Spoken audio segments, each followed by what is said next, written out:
parte das pessoas que estão aqui é uma aula de história diferente daquelas que costumamos ter à sexta-feira. Para outra parte que está aqui deste lado, por acaso estamos aqui divididos em fações, não, estamos a ouvir um bocadinho também da malta que é jovem há menos tempo, né? Temos a malta que é jovem há mais tempo e que é jovem há menos tempo. É uma aula de história. Hoje temos a sorte, o privilégio de ter connosco a doutora Paula Pinto e a doutora Rosário, da Rota do Románico. Já vamos enquadrar um bocadinho melhor aquilo o que vai acontecer. Vamos falar sobre a Rota do Románico e sobre o livro Os Templários, da doutora Paula. Daqui a um bocadinho vamos falar melhor. A doutora Rosário vai iniciar, mas antes disso, o doutor Paulo Sérgio, vice-presidente da Câmara Municipal de Passos Ferreira, presidente da Prof. Sousa, vai dar então início à sessão e dar umas palavrinhas. Muito bem, boa tarde a todos. São mais cumprimentar a doutora Paula e a doutora Rosário. A doutora Paula já é da casa, a doutora Rosário já é da casa. Seja bem-vindo a Passos Ferreira, está na capital do Mono, é tudo gente boa e até produzimos uns filhos muito bons também aqui em Passos Ferreira. Não é assim? Obviamente cumprimentar o Procénio, os jovens da Procénio e o professor da escola secundária que anda por aí. O facto de ter, aliás, é um parceiro antigo da Câmara Municipal de Passos Ferreira, porque é um apaixonado pela Europa e por estas coisas ligadas ao mundo da Europa.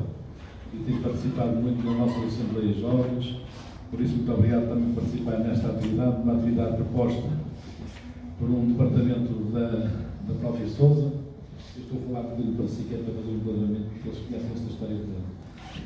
Da Prof. Sousa, que nós temos uma série de atividades na Prof. Sousa, temos a Procénio, que estes jovens estão aqui à parte da frente, depois temos uma escola profissional, temos o Centro de Qualifica e temos a Europa Direct, que tem feito um trabalho excelente por aqui, não só na comunidade intermunicipal de Pangue e Sousa, mas também temos ido mais acima um bocadinho ao Alto Pangue. E o Jorge propôs esta atividade que eu acho que, como ele diz e bem, é sobre a história. Mas eu começo logo com uma dúvida muito grande, porque aqui há uns tempos, aqui neste Conselho, discutiu-se se os templários passaram cá ou se não passaram. Recorda-se do Pedro Rosário. Isto é para aqui um celema que eu nem diria muito ponto. Porque nós temos um colega, aliás, professor também, que é o professor Ricardo Pereira, que também é um homem que estuda estas coisas, e terá feito a afirmação, que eu não queria dizer que fez, terá feito a afirmação que os templários nunca tiveram um Passos Ferreira.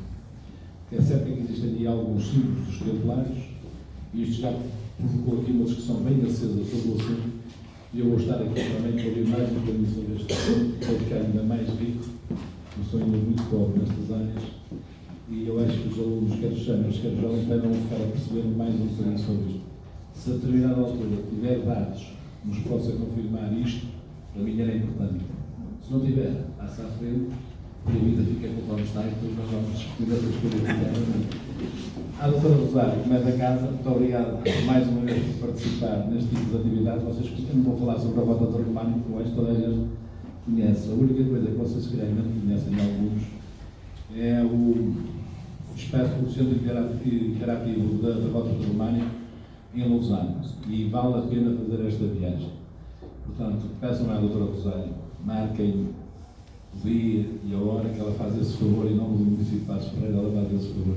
Portanto, aproveitem, porque eu vou ficar aqui mais um bocadinho para ouvir esta história dos templários, mas quando a doutora Rosário começar a falar, eu vou ter que sair, porque eu tenho uma reunião, se não se importar, tenho uma reunião às 4 menos um quarto, pode ser porque posso alterar esta hora, não leva mal, doutora Rosário. Eu queria aproveitar, eu assim já conheço, e depois tenho que sair uma reunião. Muito obrigado a todos.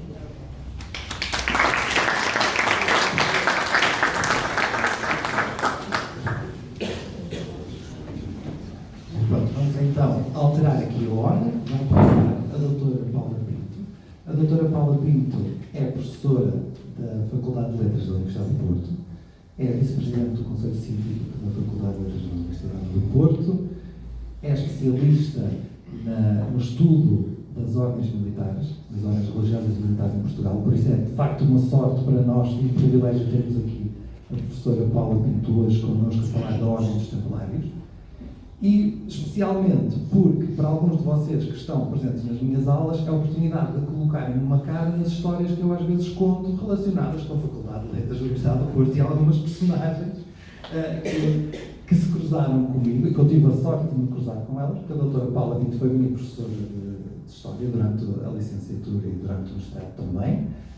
Também tive a sorte de ser a presidente do júri da minha tese de mestrado, que defendi, que alguns também já conhecem, porque quem foi às minhas aulas de História há 2 anos ouviu falar de Dom João Afonso da Zambuja, o bispo, que depois foi também cardeal, e eu aproveitei para falar desse aspecto. E a professora Paula Pinto, de facto, é uma das pessoas responsáveis por eu estar aqui hoje a falar de história, mais especificamente de história medieval, porque o curso de História é bastante abrangente, mas foi, de facto, a parte medieval que me cativou mais e cativou por causa dos professores, de facto, que estavam, o corpo docente, que lá estava, que para além de ter uma qualidade científica, e vocês vão poder comprovar isso acima da média, é composto por pessoas que alguns de vocês, mais uma vez ou outra, já ouviram falar, como o professor Luís Miguel Duarte, como o professor Pizarro Sotomayor, como o professor, todos eles que vocês já ouviram falar nas minhas aulas, que eu voltei a ver contou outra história, e de facto é verdade, a professora Cristina Cunha, que foram de facto influências importantíssimas para eu ter enverdado o rumo de história medieval, sem dúvida, e que hoje temos aqui a sorte de ouvir então falar sobre os Templários, e passo-me então a palavra, doutora Paula. Ora bom, muito boa tarde a todos. Eu não sei se precisarei de usar microfone ou se me ouvem bem, ou talvez assim aqui consiga bem. Bom, eu estou aqui com muito gosto, agradeço o convite à Câmara Municipal de Passos de Ferreira, na pessoa do Carlos, que teve a amabilidade de entrar em contacto comigo. É sempre um gosto poder fazer sessões deste género e dizer que sim a alunos, que nem há alunos antigos nem novos. Uma vez aluno, é aluno para a vida inteira, e uma vez professor, é professor para a vida inteira, porque é uma relação muito especial, e estão aqui alunos e estão aqui professores, percebem bem aquilo que eu quero dizer. É com muito gosto que eu venho aqui, mas eu tenho já que esclarecer um ponto à partida. Eu não trago nada sobre Passos de Ferreira, mas isso não significa que não haja matéria para investigar sobre a relação dos Templários com Passos de Ferreira. Porque há uma coisa que o historiador deve saber bem: não há fumo sem fogo. E se o tempo passado nos foi legando uma memória dos Templários associada a Passos de Ferreira, é porque essa memória tem, com certeza, um fundamento. Não o tenho presente na minha memória, não tenho dados com rigor para poder dar, mas é uma questão de se estudar e verificar aquilo que se pode vir a apanhar. O que é que eu trago aqui hoje? De facto, é uma apresentação geral sobre os Templários, dividida em 5 pontos, porque falamos de uma instituição muitíssimo notável na história de Portugal e na história da Europa, isto para sermos um bocadinho generosos, porque eles têm origem num território muito distante daqui, no território de Jerusalém. E nós, se pensarmos bem nas circunstâncias que marcaram este aparecimento, ficamos desde logo fascinados e cheios de curiosidade sobre a história desta instituição. É uma instituição que tem 900 anos, muito antiga, que para nós se torna muito difícil de espreitar. À medida que o tempo vai passando, temos sempre maior dificuldade em ver esse tempo passado. Temos essa experiência pessoal connosco, lembramos-nos bem o que fizemos ontem e anteontem e por aí fora, mas se quisermos saber o que fizeram os nossos pais, os nossos avós, começa a haver muita opacidade, é difícil de espreitar esse tempo. Espreitar 900 anos para trás é muito complicado. Quem eram estes homens? Estes homens, estes primeiros templários, não tinham nenhuma relação entre si, eram oriundos daquilo a que nós hoje chamamos a França. Na altura este termo não existia, era o Reino Franco, que depois vem a ter o nome de França, e há uns aventureiros que começam a ter um especial interesse no Oriente Latino. Quando eu empregar esta expressão, estou-me a referir à área que anda em torno de Jerusalém. Porquê aí? Porque que era aí que estavam os lugares santos ligados à origem do cristianismo e à história da Igreja. Isso começou a criar um polo de atração que a primeira cruzada, que foi proclamada em 1095, ainda suscitou mais interesse. A partir do momento em que, em 1099, os cristãos ganham o controle político e militar sobre a cidade de Jerusalém, esse território tornou-se ainda mais apetecível e convidativo para que algumas figuras do Ocidente Europeu fossem a Jerusalém. E entre essas figuras estava um homem chamado Hugo de Payan. Este homem é originário da região de Champagne, que é uma região a sul de Paris, que deve ter sido um autêntico aventureiro. Imaginem, eu não sei se está aqui alguém que já tenha ido a Jerusalém nos dias de hoje, é uma viagem cansativa, hoje implica um avião, ir e vir, essas coisas. Na altura, ir a cavalo, ou ir uma parte de barco, ou ir até uma parte a pé, seria uma viagem quase inimaginável para nós hoje. Este Hugo de Payan foi à Terra Santa várias vezes, não foi só uma, portanto é um homem de grande convicção. Ele terá lá estado entre 1104 e 1107, voltou entre 1114 e 1115 e nesta segunda viagem que ele faz a Jerusalém adquiriu a convicção de que tinha de organizar uma instituição que se empenhasse por aquela causa. E, juntamente com outros conterrâneos de origem franca, vivem em Jerusalém num ambiente que seria muito agreste para eles. Eles vivem na antiga mesquita Al-Aqsa, como a cidade já não tem controle político ou militar muçulmano, a mesquita permanece, mas ganha outra função. Ganha uma função de residência, de edifício de prestígio, sem dúvida, dentro da cidade, e eles ocupam uma parte dessa mesquita e vivem lá. Essa mesquita tinha sido construída sobre as ruínas daquilo que restava do antigo Templo de Salomão. E é por aí que os templários ganham o nome, porque são membros da Ordem do Templo, por causa das instalações em que ficaram hospedados numa primeira vez. Este aventureiro e os seus conterrâneos vivem sobre o enquadramento, portanto, não são homens de religião nessa altura, são cavaleiros francos e vivem sob a proteção e o enquadramento religioso dos cônegos de Santo Sepulcro. Era uma ordem religiosa, não militar, responsável pelos ofícios sagrados na zona do sepulcro. Esses cavaleiros, em torno de Hugo de Payan, muito depressa ganharam o sonho de ter autonomia, deles próprios se constituírem como um grupo. Mas era muito difícil, ou até impossível, podemos nós imaginar, terem a qualificação de ordem religiosa, porque eles são leigos, são cavaleiros. E, a partir do momento em que têm este sonho, começam a criar instrumentos para serem legitimados como um grupo. Não chegava a serem amigos e terem objetivos comuns. Eles congregam-se como grupo, não há uma data com todo o rigor, foi por volta do ano 1119 que são legitimados enquanto grupo, mas é um passo importante, tornam-se autónomos dos cônegos do Santo Sepulcro, mas precisam de ter uma legitimidade que na altura só a Santa Sé lhes pode dar.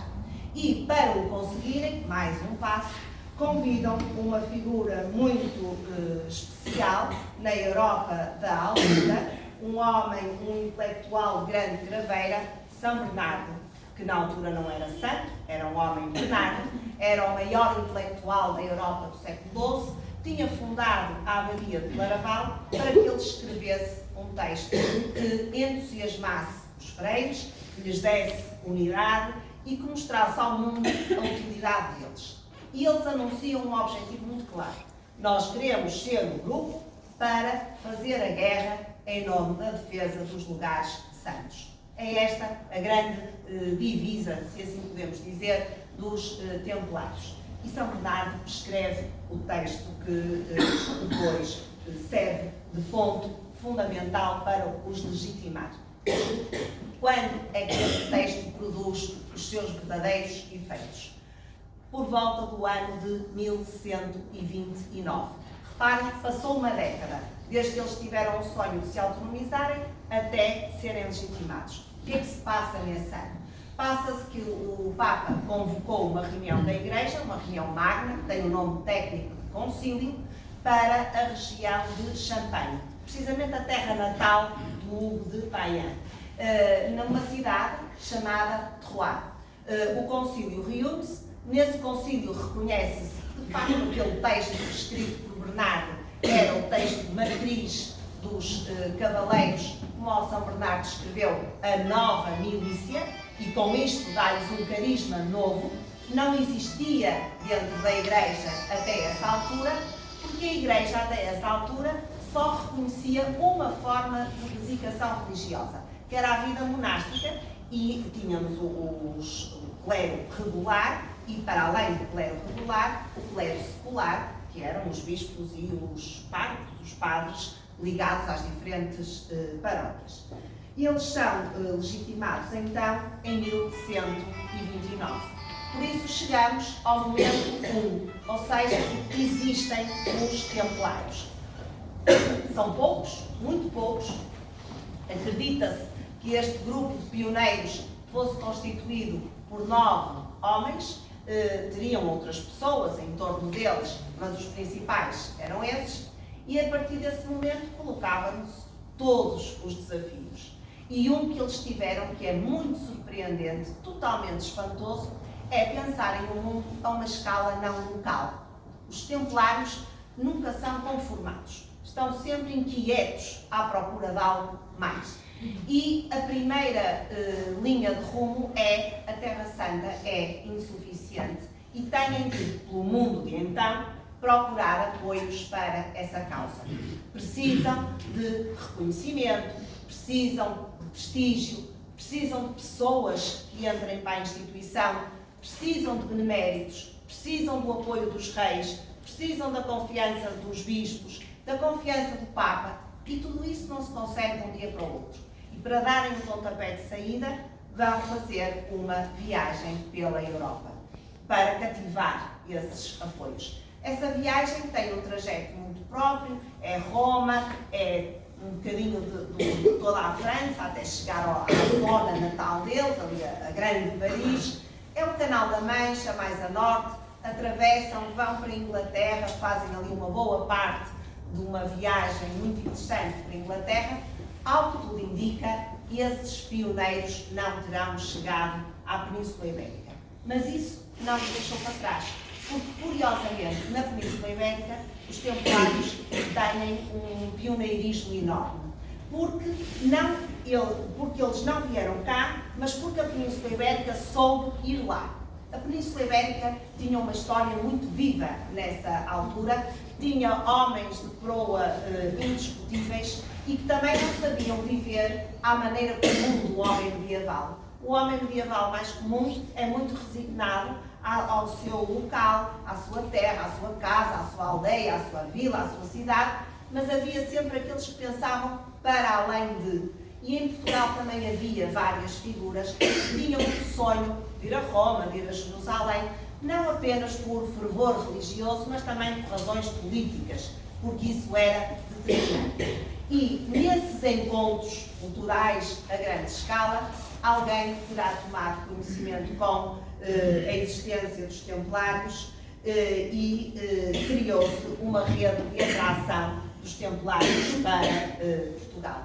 O que é que nos diz o rigor documental? Que a primeira terra que tiveram foi uma terra chamada Soure, ainda hoje existe com este nome, a sul de Coimbra, da cidade de Coimbra. Soure era uma terra muito desprotegida, isolada, mal povoada, pobre, não tinha assim umas características muito atrativas, mas numa posição relativa desempenhava um papel fundamental porque estava relativamente perto de Coimbra.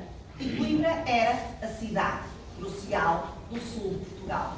Portugal nessa altura não existia, existia o condado portugalense que acabava numas terras pouco definidas, alguns entre o rio Mondego e o rio Tejo. Hoje acredita-se que mais perto do rio Tejo até do que do rio Mondego.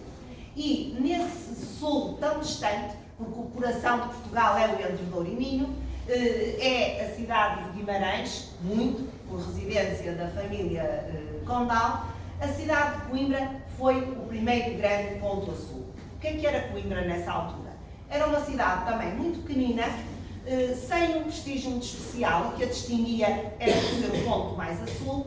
Tinha uma proteção fantástica, garantida pelo rio Mondego, porque Coimbra está na margem norte do rio Mondego. Portanto, seria difícil aos muçulmanos passar o rio com muito à vontade e, portanto, Coimbra tinha ali uma situação de relativo conforto.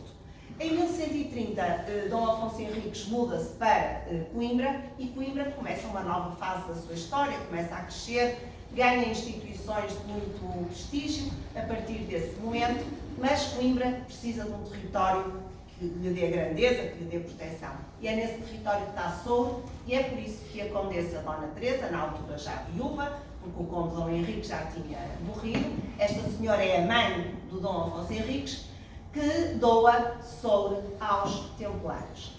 Eram uns freios muito inexperientes, estamos em 1128, março, dia 19, portanto, nem tinham tido ainda o reconhecimento formal de 1129, eram muito pouquinhos, sem um prestígio por aí além, mas tinham uma imagem de marca, parece aqui como Passos de Ferreira, a capital do móvel, eles também vinham de Jerusalém.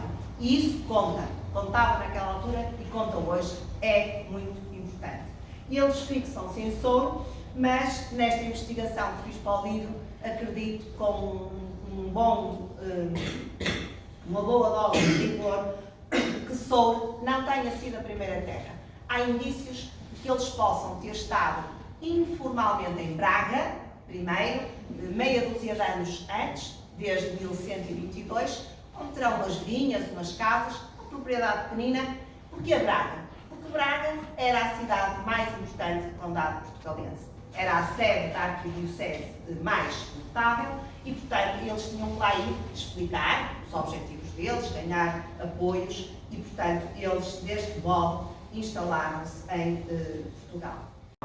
Em que, e eu explicava isso às vezes aos meus alunos mais novos, que têm um bocado de dificuldade de perceber isso, que é ir para as aulas contente, sem ser ir para as aulas. Ir para um dia inteiro de aulas sabendo que vamos estar o dia inteiro a ouvir pessoas interessantíssimas que nos vão contar coisas interessantíssimas e que não é trabalho, longe disso. Muito obrigado pela vossa presença, muito obrigado.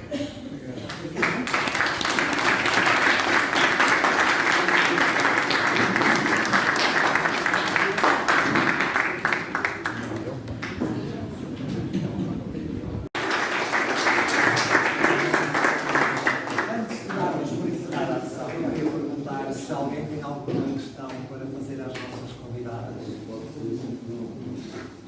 Não há questões? Foram tão elucidativas que